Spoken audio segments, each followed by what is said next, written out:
Hey everybody, it's Mr. Perkins. I just wanted to give you a quick intro into how to use the XA cameras that we have available for checkout in the equipment room. Now we have two different kinds of cameras in there. We have the XA15 and the XA30. The difference between these is that the XA15s on the side will have this SDI port that stands for Serial Digital Interface port on it, as well as an HDMI port. For most class projects, you're only going to be checking out the XA30s though, which only have an HDMI port. So first thing to do to get started with this camera is you'll also want to make sure that you have a battery checked out. This is a battery from the equipment room. This battery will last you about 3 hours of charge if it's fully charged shooting on a camera. And the way that you put this in is the teeth side go up. And let me turn my watch off real quick. Teeth side go up, and then that snaps into place. And then a couple of things you want to check before you get started. If you're wanting to just do a simple interview or shoot B-roll, having the camera in auto mode is probably the best for that.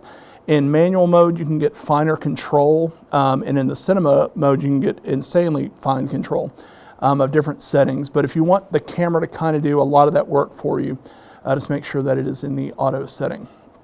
So we got that in auto, and we're ready to turn on the camera. So we slide the switch from off to camera, and our screen boots up. So if you're not seeing anything, it's because the shutter is down, and now you can see a slight picture here on the camera. So first thing that we'll need to do is to go ahead and insert the SD card. That you can buy one of these at Walmart for under $10. It just needs to be a class 10 or higher camera. And if you see the number 10 on the SD card, you'll know that it's a class 10 card. So you open up the SD card door over here, and this goes into slot A. So the slot that's on the left, there's only one way that it can go in.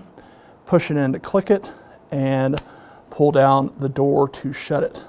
So I'm going to ask my camera operator if he can to kind of zoom in a little bit on this screen real quick, and we'll go over how to format that SD card. So first step you'll want to take is go to Function and then Menu. And then under the wrench, if you go down to it's underneath the film strip. If you go down to the bottom of it, there is an Initialized Sd Card. So you can get to that either by going all the way up to the top and it cycles back to the bottom, or clicking all the way down to the bottom. This is a touch screen, so you can move it up and down if you wish. But we'll want to initialize SD, memory card A, and we'll click Initialize. And what this does is that it quickly erases all the files that are on the card, so that you can use it and not have any issues with running out of time. So right now with this card, we've got 2 hours and 1 minute remaining. We've got about 110 minutes remaining on our battery. So while I have the screen up, since intelligent autofocus is enabled, you would just draw, or you would click the area of the screen that you want to focus on. So we are in the ASU-TV newsroom. If we wanted to focus on the strap of this bag, we would simply go over to that, click that, and it will retain focus on that. So a few other options that students typically have problems with are the record buttons. There's one here on the back. If you could zoom out just a little bit for that. On the back right here is the record button, and then as well as on top up here.